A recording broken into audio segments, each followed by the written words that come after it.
Hey hello friends, welcome back to my channel. അങ്ങനെ മഹിമ ബാത്റൂമിലേക്ക് പോവുകയാണ് കേട്ടോ. അത് ഒരു 5 മിനിറ്റ് വൈകിപ്പിക്കാൻ വേണ്ടിയിട്ട് നമ്മുടെ അബി പറഞ്ഞതനുസരിച്ച് അബിന്റെ ഫ്രണ്ട് അവളെ ബ്ലോക്ക് ചെയ്തിട്ട് ഓരോന്ന് സംസാരിക്കാൻ ശ്രമിക്കുന്നുണ്ട്. എടി, അബി നിന്നോട് ചെയ്തത് തെറ്റാണ്, പക്ഷേ ഞാൻ അതിനുശേഷം അവനോട് മിണ്ടിയിട്ടേ ഇല്ല. കൊള്ളാവടാ, ഇത്രയും നാളും നിനക്കൊക്കെ ചെല്ലിനും ചെലവിനും തന്ന നിന്റെ കൂട്ടുകാരനെ തന്നെ ഇങ്ങനെ കുറ്റം പറഞ്ഞ് നടക്കുന്ന നീ അവനൊക്കെ വിഷമാടാന്ന് പറഞ്ഞിട്ട് എന്റെ മുന്നിൽ കണ്ടുപോരുത്, നല്ല അടി നീ മേടിക്കുന്നു പറഞ്ഞിട്ട് മഹിമ ബാത്റൂമിന്റെ ഉള്ളിലേക്ക് കയറി പോവാണ് കേട്ടോ.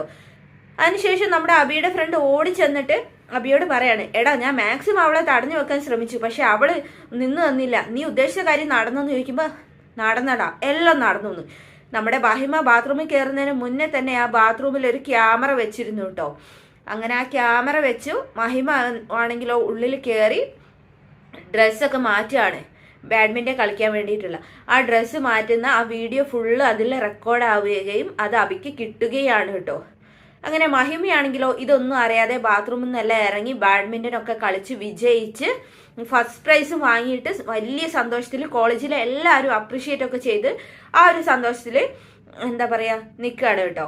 അങ്ങനെ വീട്ടിലെത്തിയിട്ട് ആ ട്രോഫി കൊണ്ട് വരുന്നത് കണ്ടപ്പോൾ തന്നെ നമ്മുടെ ഗിരിക്കും അതേപോലെ തന്നെ മഞ്ജുനും ഒക്കെ കാര്യം മനസ്സിലായി. വാവ്, അപ്പൊ നീ പഠിത്തത്തിൽ മാത്രമല്ല ഇതിലും മിടുക്കി തന്നെ. ഗിരിയേട്ടനെ ഇന്ന് പറഞ്ഞ കാര്യങ്ങളൊക്കെ എനിക്ക് നല്ല യൂസ്ഫുൾ ആയി, അതുകൊണ്ട് ഈ ട്രോഫി ഗിരിയേട്ടനുള്ളതെന്നൊക്കെ മഹിമ പറയുന്നുണ്ട് കേട്ടോ. എനിക്ക് പറയാനല്ലേ പറ്റൂ, അവിടെ ചെന്ന് കളിച്ചതല്ല നീ തന്നെയല്ലേ, നീ മിടുക്കിയടി എന്നൊക്കെ പറയാം കേട്ടോ. അങ്ങനെ നമ്മുടെ മഞ്ജു ആണെങ്കിലോ അതെ നിനക്ക് ഇഷ്ടപ്പെട്ട ഭക്ഷണം ഒക്കെ ഞാൻ ഉണ്ടാക്കി വെച്ചിട്ടുണ്ട്, വാന്ന് പറയാം കേട്ടോ. ഭക്ഷണം മാത്രമല്ല കേക്ക് കട്ടിങ് ഇന്നുണ്ട് എന്നൊക്കെ പറയാണ്. അങ്ങനെ എല്ലാവരും കൂടി ചെന്ന് വലിയ ആഘോഷത്തിലാണ് ആ ഒരു വിജയം അവിടെ ആഘോഷിക്കപ്പെടുന്നത് കേട്ടോ. ഇതൊന്നും കണ്ട് സഹിക്കാതെ നമ്മുടെ സ്വപ്ന നിൽക്കുന്നുണ്ട് കേട്ടോ. അവൾക്ക് കലി മൂക്കുന്നുണ്ട്. ഭാനുമതി അമ്മ പിന്നെ എന്തോ ഇതിലൊന്നും അഭിപ്രായം പറയണ്ടെന്നുള്ള രീതിയിൽ നിൽക്കുകയാണ്. പഠിത്തവും ഉഴപ്പാതെ നോക്കണം എന്നൊക്കെ ഒരു ഉപദേശം മാത്രം മഹിമയ്ക്ക് കൊടുക്കാം കേട്ടോ. എനിക്കറിയാം ഭാനുമതി അമ്മയെന്ന് പറഞ്ഞിട്ട് നമ്മുടെ മഹിമ ഉള്ളിലേക്ക് പോവാണ് കേട്ടോ. അങ്ങനെയുള്ള ആ ആഘോഷങ്ങളൊക്കെ നടക്കുകയാണ്. ഇന്നെന്തായാലും അവള് വളരെയധികം സന്തോഷിക്കട്ടെ. നാളെ തൊട്ടേ അവക്ക് ഉറക്കമില്ലാത്ത രാത്രികളായിരിക്കും. എടാ, നീ ആ വീഡിയോ എടുത്തില്ലേ, അതൊന്ന് എനിക്ക് കാണിച്ചു താന്ന് പറഞ്ഞിട്ട് 2 സുഹൃത്തുക്കളും നമ്മുടെ അബിയുടെ പിറകെ കൂടുക കേട്ടോ. അയ്യടാ മോനെ, അവളെ ഒന്നുമില്ലല്ലോ, ഞാൻ എന്റെ ഭാര്യ സ്ഥാനത്ത് കണ്ട പെണ്ണ, അവളെ ഈ കോലത്തിലേ മറ്റാരും കാണുന്നത് എനിക്ക് ഇഷ്ടമല്ല. എന്നാ നീ ഇത് നെറ്റിലിടണം. നെറ്റിലിട്ടാലേ ഇതിന്റെ ചൂട് ഇന്നത്തോടെ കഴിയും. എനിക്ക് ഇത് വെച്ച് അവളുടെ മനസ്സും സമാധാനവും എല്ലാം തകർക്കണം. അവൾക്ക് എന്ത് ചെയ്യണം എന്നറിയാതെ ഇതെങ്ങനെങ്കിലും ഒന്ന് അവസാനിപ്പിച്ച് കിട്ടിയാൽ മതി എന്നോർത്ത് അവള് കരയണം എന്നൊക്കെ പറഞ്ഞ് അബിയുടെ പ്രതികാരം തിളച്ച് ചിന്തയാണ്. പക്ഷെ ഇത് ഞാൻ ആർക്കും കാണിച്ചു തരില്ല, അതുകൊണ്ടല്ല ഇതിന്റെ മറ്റൊരു കോപ്പി പോലും ഞാൻ വെക്കാത്തത് എന്നൊക്കെ പറയാണ് കേട്ടോ. അങ്ങനെ എന്തായാലും അബി മറ്റാർക്കും കാണിച്ചു കൊടുക്കുന്നൊന്നുമില്ല. സുഹൃത്തുക്കൾ കുറെ പിറകെ നടന്നെങ്കിലും അവൻ മാത്രമേ അത് എന്താ പറയാ വേറെ ആരെയും കാണിച്ചു കൊടുക്കില്ല എന്നുള്ളൊരു വാശിയിലാണ് കേട്ടോ. അങ്ങനെ മഹിമ തിരികെ പിറ്റേ ദിവസം കോളേജിലെത്തുകയാണ് കേട്ടോ. കോളേജിലെത്തി, എടാ ഇനി നീ അത് നെറ്റിലും ഇടുന്നില്ല, ഞങ്ങൾക്കും കാണിച്ചു തരുന്നില്ലെങ്കിൽ നിന്റെ പ്ലാൻ എന്താ? ഇത്രയും നേരം ഞാൻ ചെയ്തതൊന്നും നിങ്ങളുടെ പ്ലാൻ അനുസരിച്ചല്ലല്ലോ, അതുകൊണ്ട് ഇതും നിങ്ങളുടെ പ്ലാൻ അനുസരിച്ചല്ല എന്ന് പറയാം. എന്നിട്ട് മഹിമ വരുന്നത് കണ്ടതും അവളുടെ ഫോണിലേക്ക് ആ വീഡിയോ ക്ലിക്ക് അങ്ങ് അയച്ചു കൊടുക്കുക. ഒരു മെസ്സേജ് വന്ന സൗണ്ട് കേട്ട് ഫോൺ എടുത്ത് നോക്കിയ മഹിമ ഒരു വീഡിയോ കണ്ടത് ജസ്റ്റ് ഓപ്പൺ ചെയ്തതും കണ്ണു തുറത്തി പോവുകയാണ് കേട്ടോ.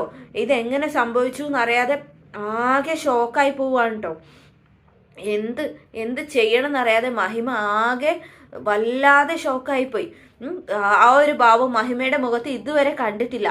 മഹിമയുടെ ആ ടെൻഷനും വെപ്രാളവും പേടിയെല്ലാം കണ്ട് ആസ്വദിക്കുകയാണ് നമ്മുടെ അബിയും സുഹൃത്തുക്കളും ചേർന്നിട്ടോ. ഇത്ര നാൾ അവളെ കണ്ടിട്ടും ഇങ്ങനെ ഒരു ഭാവം അവളുടെ മുഖത്ത് ഞങ്ങളാരും കണ്ടിട്ടില്ല എന്ന് അബിയുടെ സുഹൃത്തുക്കളാണെന്ന് പറയുകയും ചെയ്യാട്ടോ. അവൾ ഇനി പേടിക്കും, കരയും, പ്രാർത്ഥിക്കും, നിലവിളിക്കും, പക്ഷെ എന്ത് ചെയ്തിട്ട് ഒരു കാര്യം ഉണ്ടാവില്ല എന്ന് പറയാം കേട്ടോ. ഞാൻ അവളെ ടോർച്ചർ ചെയ്തോണ്ടേയിരിക്കും. എന്നിട്ട് ഈ നമ്പർ ഈ ഒരു വീഡിയോ അയച്ചിട്ടുള്ള ആ നമ്പർ ഫോണിൽ നിന്ന് ആ സിമ്മും ഊരി മാറ്റിയാണ് കേട്ടോ. മഹിമയാണെങ്കിലോ കുറച്ച് കഴിഞ്ഞിട്ടാണ് സ്വബോധം വീണ്ടെടുത്തത്. എന്നിട്ട് ആ നമ്പറിലേക്ക് വിളിച്ചു നോക്കുകയാണ് കേട്ടോ, കിട്ടുന്നില്ല. അങ്ങനെ മഹിമയ്ക്ക് പിന്നെ അവിടെ കോളേജ് തുടരാൻ കഴിയാതെ തിരികെ വീട്ടിലേക്ക് പോവാണ്. വീട്ടിലെത്തിയതും ഉമ്മറത്ത് നമ്മുടെ ഗിരിയും മഞ്ജു ഉണ്ടായിരുന്നു. നീ ഇന്ന് നേരത്തെ വന്നോന്ന് ചോദിക്കുമ്പം മഹിമ അവരെ ഒന്ന് നോക്കുക അല്ലാതെ മറുപടി ഒന്നും പറയാതെ മുകളിലേക്ക് പോയിട്ട് റൂമിൽ കയറി ഡോറടച്ചിരിക്കുകയാണ് കേട്ടോ. ആ വീഡിയോ പിന്നെയും കാണും തോറും മഹിമയ്ക്ക് ടെൻഷൻ കൂടി വരികയാണ്, എന്ത് ചെയ്യണം എന്നറിയാതെ കേട്ടോ. അപ്പോൾ ഇതേ സമയത്ത് കോളേജ് ഹോസ്റ്റലിലാണെങ്കിലോ അബിയും സുഹൃത്തുക്കളും ചേർന്ന് ഇപ്പൊ അവള് എന്ത് ചെയ്യണമെന്ന് അറിയാതെ കരയായിരിക്കും.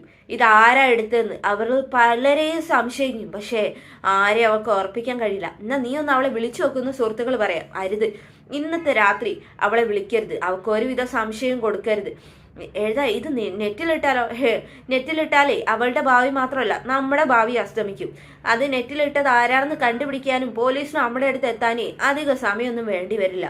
എൻ്റെ ഉദ്ദേശം അതല്ലാന്ന് അബി പറയാട്ടോ.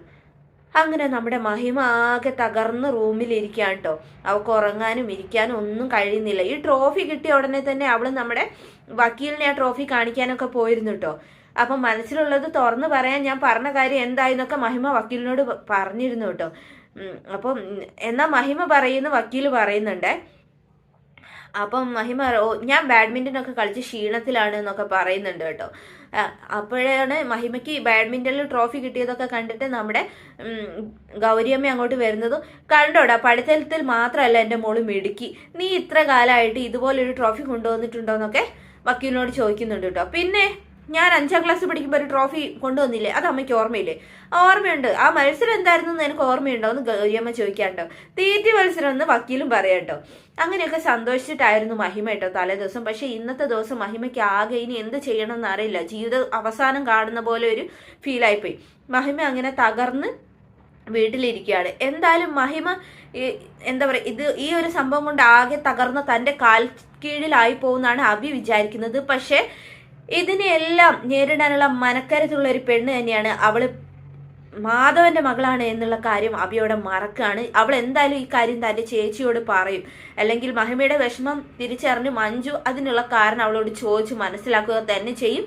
ഇതിനെതിരെ ആരാണ് കളിക്കുന്നതെന്ന് ബുദ്ധിമതിയായ മഹിമയ്ക്ക് തിരിച്ചറിയാൻ കഴിയും. ഗിരിയുടെ അടുത്ത് നിന്ന് നല്ല ഇടി കിട്ടും. ഒരു കോപ്പി പോലും എടുത്തു വെക്കാത്ത ആ ഒരു വീഡിയോ അവര് ഫോൺ ഉൾപ്പെടെ നമ്മുടെ ഗിരി തട്ടിപ്പറിക്കുകയും അത് മഹിമയെ തന്നെ ഏൽപ്പിക്കുകയും ചെയ്യും. വീണ്ടും അടുത്ത കിട്ടുള്ള എപ്പിസോഡിൽ, അതായത് നമ്മുടെ അബിക്ക് ഗിരിയുടെ കയ്യിൽ നിന്ന് നല്ല ഇടി കിട്ടുന്ന, മേലിൽ ഒരു പെൺകുട്ടിയോട് അവൻ ഇങ്ങനെ ഒരു കാര്യം ചെയ്യാൻ തോന്നാത്ത വിധത്തിൽ നല്ല ഇടി തന്നെ ഗിരി അവന് കൊടുക്കും. ആ ഒരു എപ്പിസോഡിനായി നമുക്ക് കാത്തിരിക്കാം. Thanks for watching my channel.